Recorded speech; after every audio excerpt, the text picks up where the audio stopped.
আন্তর্জাতিক সাক্ষরতা দিবস প্রতি বছর 8 সেপ্টেম্বর পালিত হয়। এই দিবসের মূল লক্ষ্য হল সাক্ষরতার গুরুত্বকে তুলে ধরা এবং অশিক্ষার বিরুদ্ধে লড়াই করা। পৃথিবীতে এখন অনেক মানুষ সাক্ষরতার সুযোগ থেকে বঞ্চিত, যার ফলে তাদের জীবনযাত্রায় স্থবিরতা আসে।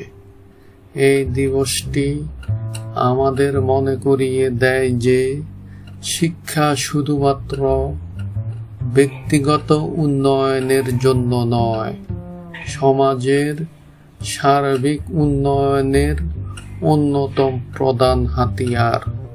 সাক্ষরতা জীবনে আলোর পথ দেখায় এবং সমাজে সমতা প্রতিষ্ঠা করতে সাহায্য করে।